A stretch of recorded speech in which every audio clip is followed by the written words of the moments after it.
Hey, it's Miss Mocha. I'm back and I am talking about 4th of July. Not necessarily celebrating it in the traditional sense, but I am celebrating independence and freedom. Not for America, but for me. So today marks 2 years of my celibacy journey. And although it has been long, it's definitely been rewarding and fulfilling. I started this journey, I started my spiritual journey like back in 2016, got real in 2020. And then from there, I just been holding strong, going up and down, but I still been rocking with God, I'll say. And so I've been trying so hard to be celibate for the longest. I would get to like a year and then I would just, fold. And I got tired of that just because, and I knew at that point it was an addiction. Like it wasn't an addiction in a traditional sense where you're just sleeping around with multiple people all the time, but it was an addiction to the point where you can hold out.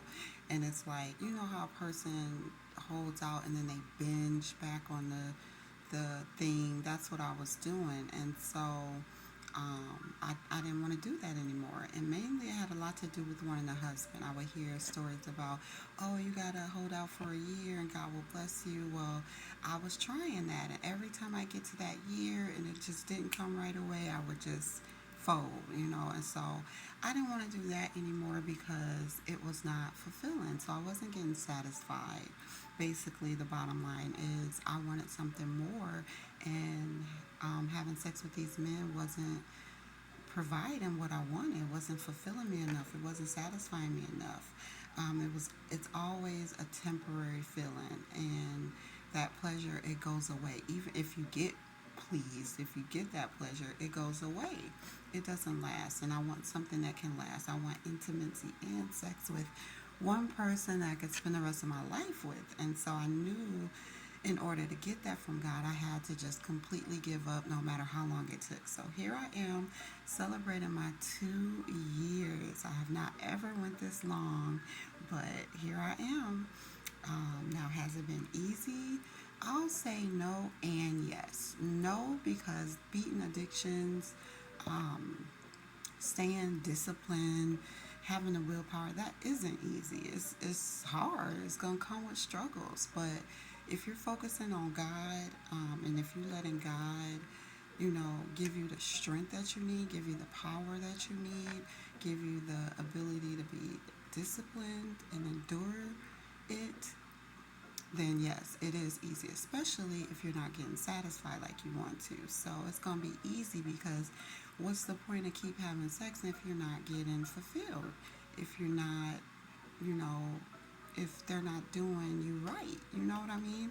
So I couldn't do it no more. I just could not do it anymore. I wanted to do it God's way so that I can get what God has for me, so I can get who God has for me.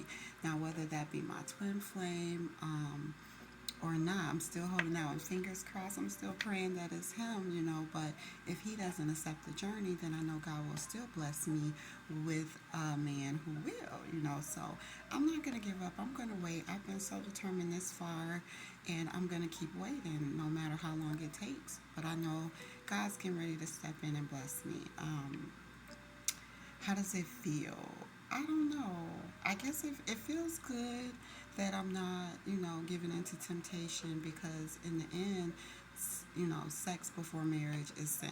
And sin comes from the devil. Devil is to kill, steal, and destroy. So sex is going to kill, steal, and destroy, your peace, your happiness. One way or another, even if it's not something that happens right away, eventually, if you're not married, it will happen. It will kill, steal, or destroy you. And I don't want that. I do not want that for my life. So I want to wait and get what I deserve from God. I've been, like training for marriage, training for um, for a better life, for a better life partner, for a better way of doing things. And I find that God's ways are better than my own. Um, I feel empowered. I feel like a true virtuous woman. a true divine woman, a true godly woman, not doing stuff of America or of the world, of society. I'm doing stuff of God, and I know He will bless me.